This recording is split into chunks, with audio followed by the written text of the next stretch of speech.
Hurwitz here from Popternative, speaking to Gianni DeCenzo about Season 6, Part 2 of Cobra Kai, streaming now worldwide on Netflix. Welcome back to the show as always, man. It's always good to see you.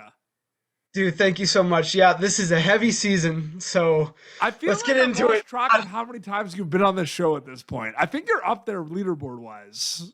Am I? You gotta find the people that have been in it the most, and we'll fight to the death. Oh, okay. I think that's fair. Well, yeah, we're gonna get into some spoilers of Cobra Kai, so. But oh god, you know what? Honestly, I think it's really cool. Demetri's stuff this season is really cool because comic relief, I feel like, is always gonna be there. But there is kind of a lot of serious storylines with him and Eli and all that. What was that like, seeing that in these episodes specifically? Dude, I mean, I've always wanted it for this character because, yeah, like you said, it's super fun being the comedic relief. I love doing it. I've been doing it for like 6 years now. But to get to see like this other side of Demetri, this more serious side of him that, you know, he's not going to put up with people's bullshit anymore. It was really cool. I liked being able to go there for the character. I know, you know, Binary Bro fans are real sad to see the two boys going at it again, but you know, it's what they do best. But I'm very happy with how this has turned out so far. I can't wait for people to see the final 5. I mean, I don't know how you top that. I mean, okay, I keep telling myself that every season, and yet the writer somehow brings something new, and it's like, okay, yeah, that makes sense. Every time we talk, I feel like it's true. Because it's true. Every single time we had, like, you know, the fight where Miguel falls down off the balcony and breaks his back, and we're like, oh my god, where can we go from here? And here we are, season 6. You know, death is apparently happening now. Yeah, and well, I find it interesting. I think the coolest thing too is that flashback. I think it was season 5 or season 4. There's the flashback that shows young Kreese and young Silver, right? And he gives him a pamphlet for the Sekai Taikai.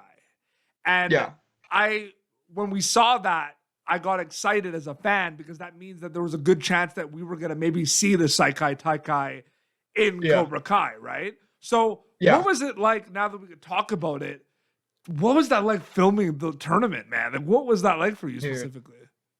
Dude, tournaments are like the roughest thing to film. I didn't have to film the very first tournament, you know, season 1. I just got to sit back and watch it all unfold. But, you know, doing season 4. Right?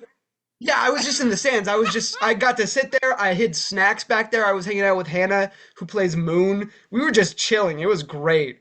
But, you know, doing season 4, that tournament, and now season 6, the big Sekai Taikai, it's insane. There's a lot of training that goes into it. There was one fight that I had, when everything kind of like unfolds and we're all just kind of fighting each other randomly. I had a fight with the Russians with Jacob, who plays Hawk. We choreographed that 3 different times, like in one day. I just realized I call Hawk Eli, which is hilarious. It's okay, but I'm glad that's what Demetri does, you know? I don't think he once calls him Hawk unless it's ironic, so I love it. But yeah, we literally choreographed that fight like 3 different times because you have to get the angle right. There's different people, and now you can practice it one way, but when you're actually in the room, it changes so much. It's just, you got to be on your toes. It's crazy. The brawl is like chaos, and I feel like I'm just stressed the entire time. I heard that there was rehearsals, but I heard that whole sequence is like only 5 days, which is nuts to me. Yeah, how long did it take? It honestly felt like less. Like we had even less time. I know that my brawl, because we take it up onto the stage. Yeah. We filmed that in one day. We only had like one shot for some of the angles. I actually got to ad-lib in there. I say, "Come on, you roided out bitch," to one of the Russians. That I'm glad that got to stay in there. I think it had to because we only had the one take. We were like so stressed for time. Yeah, it was crazy though. It was just a perfect storm of like everything happening. There was like bad blood with like Robby and Quan. There was bad blood out of nowhere with like Axel and Miguel. And like and then Kreese and like, so it just exploded. It imploded, exploded. It did all the ploding. It was great. I wanted to find a question that I did not ask you before, which was Oh, hard gosh. because I feel like we kind of recycle a lot when we talk. But like we talk I mean, about but we've there's known each different other for how answers. many years? Well, there's different answers because there's different things that happen each season. Yeah. But Yeah. you're in a really cool spot where you are on a TV program that allows the global kind of spotlight on martial arts and karate. And a lot of people don't have that opportunity. And I'm sure there are some cast members like yourself and your friends that are into karate more than others, or maybe by being on the show, they're really into it. But I just feel like it's so special that you and the cast of Cobra Kai have this opportunity and ability to give the spotlight on a global scale to martial arts and karate. Yeah. And I'm curious if you think about that at all after being on the show for 6 years. Yeah, I mean, what was it? We talked about it a while ago that when the first Karate Kid came out, it caused a huge explosion for the karate world. Like, people were taking karate. They wanted to be, the next Karate Kid. They wanted to be badass like that. It was super fun. And I think that when Cobra Kai came out, it kind of restarted that engine of like, oh my God, karate, super fun. We got to do this. And, I was never really trained in karate prior to this, so I never thought I would have the opportunity to spotlight this world like I have been able to for the past 6 years. I mean, it is a huge honor. I don't have a black belt. Demetri kind of has a black belt, so I'm proud for him. But yeah, I'm just happy to do my part because, like you said, yeah, this is a very rare opportunity to be a part of something like this, and I definitely recognize that. I'm very grateful. It's really cool to be a part of a community that I know could kill me with their bare hands. It's great. It's interesting too because you've done like the conventions and everything. I'm sure someone's come up to you and be like, "Can I practice a move?" Like, how many times did that happen? Yeah. Well, okay, I do get some little kids with like full black belts, and I'm like, oh God, okay. I hope they know not to actually kick me in the face. Do you have Hasn't a belt happened right yet. now? Like you as Gianni DeCenzo? I do Krav Maga, and I started working in one dojo that has belts. Normally there's levels, but this one has belts. I'm a white belt, so I started at that dojo, but I've been doing it for a while, so I'll get there one day. But no belt. I think some people are working on their black belts. I know someone like Tanner who plays Robby. He could easily get a black belt. The things that he does is insane. And Brandon who plays Quan, he is. I think he's a master. Well, I said Right? No, I what- interviewed him and I mentioned it. Yeah. And he freaked out when I said this, but I really think he's the next Jet Li Jackie Chan. I really do think that. Dude.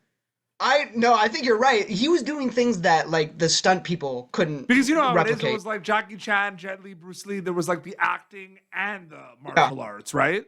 Yeah. And he does Yeah. it both. Well, no, he started out as a stunt guy too. What was the one movie? He did one movie, Marvel movie. What is it with the 10 rings? Shang-Chi. Yeah, he was in that. He was like Shang-Chi's stunt double. Yeah. Which is insane. But yeah, seriously, he was doing stuff that like the stunt people on the show were like, yeah, I'm just gonna have to duck down to like pretend I did that move.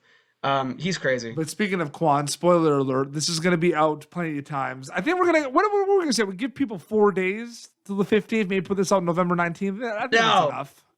No, right at midnight, boom, in their face. People will like cry if like they watch our interview and like. Good. No. Okay. Yeah, no, we'll give them some time to let it settle. What was it like reading the script for the first time where it said in capitals, Quan is dead? Yeah. What was that like? Because apparently that's what it said in capitals. Yeah. I mean, it was insane. I never thought that the show would go to that place of like killing one of us. Because we get beat up, we get our legs and arms broken, backs broken. That's all great. Yeah, and paralyzed. But yeah, paralyzed. That's whatever. But like full on just death. Like he got stabbed in the chest. It was insane to see like this final season. Oh, that's where we're taking this, and we don't get the scripts too far in advance. So when we read that, we didn't know what the next 5 episodes were gonna look like. Yeah. Yeah. So we're just like, okay, no one's safe, I guess. But it's really cool. I actually convinced Brandon to take that knife home. He has it somewhere. That and his bloody gi. Well, I think it's like I'm also wondering, like, you know, technically episode 6, I guess, of season 6, right? Like like episode 1 of part of the new episodes that dropped, right? I think there's a really cool thing that happens with the Iron Dragons, right? Where all of a sudden it's like Cobra Kai just like beats the hell out of Miyagi-Do, and it's like, yeah, and then it's like the Iron Dragons just like don't even like break a sweat. Like, that set the tone. Like, what was that like reading that in the script specifically and then seeing that come to life, like on the Sekai Taikai? I felt justified, man. I wanted Cobra Kai to get their ass kicked once in a while. They need it. They need to be humbled. No, I mean, I think it's really cool because throughout the whole show, we show just how badass Cobra Kai is, but then to see this like completely new group of people just come in and absolutely destroy them, it shows like, okay, this really is an international tournament with the best of the best in the world. So, if we want to win, it's not just going to be about Miyagi-Do versus Cobra Kai. We have the rest of the world to go up against. And I think the Iron Dragons showed that best. Oh, so good. One of my favorite sequences is the tag team when Cobra Kai is about to be eliminated by Miyagi-Do. Yeah. Yes. Yeah. And then we think Miyagi-Do's out, but then they're not out, and it drives me nuts because you can't get rid of Miyagi. You can't get rid of Cobra Kai. You think Cobra Kai's out, but they're not out. Yeah. Because Tiger Eye's like doped on steroids. Yeah. And they get disqualified. And then that whole sequence though, where it's Yoon played by Daniel J. Kim, where it's like you, Hawk, and Kenny like tagging in and out. I love that sequence. What was that like filming that? I mean, I feel bad for Daniel because we all got to like stand to the side a little bit, but he was just there fighting the whole time, that entire sequence. That was my favorite to film, honestly, getting to work with everyone and different styles of fighting. Well, I think we rehearsed that for a couple of days. We were really tight for time, so we didn't have a whole lot of time to work on it. But it was just really cool seeing the Demetri style meeting the Hawk style, meeting the Kenny style. I wish he had the silver bullet. He didn't bring that out. He would probably kill Daniel. But that's fine. Yeah, I think it was really cool. I'm very happy with how that turned out. Absolutely. I can't believe what has happened. It's gonna be crazy. Like by the time this interview is out, it's gonna be nuts if you think about it. Like the fans, the fans. Dude, no one has. What do you think the fans are gonna say? Like what do you think the reaction's gonna be on that last? I don't know. I mean, I wasn't expecting like a child to die in this show, so that's kind of what we're working with here now. Also, like the brawl is nuts. Yeah, and the brawl and the roided out Russians. Yeah, I mean, this is like Cobra Kai dialed up to an 11. I think. It's the best 5 episodes of Cobra Kai of all time. Thank you, man. Yeah, no, I told everyone, like, as far as spoilers, this is the most fighting that we've ever had. It's the most violent. Literally. It's the tournament, yeah. We got to go out with a bang. It's crazy. So, like, the first 10 episodes of season 6 are streaming now worldwide on Netflix. And then the new year, we're going to get the final 5. It's going to be nuts, and I can't wait. Gianni, so great catching up with you, as always. Thanks so much for coming back on the show. Yeah, thank you, man. Thank you so much for having me. I can't wait for you to see the final 5. This has been Pop Alternative. YouTube.com/PopTernative for previous episodes. You can, of course, catch Gianni DeCenzo as Demetri in season 6, part 2 of Cobra Kai, streaming worldwide now on Netflix. So next time, it's Gianni and Peter Beats signing off. Thank you for tuning in to Popternative. Make sure to check out our past episodes of Popternative on YouTube. This has been an Autograph Communications production.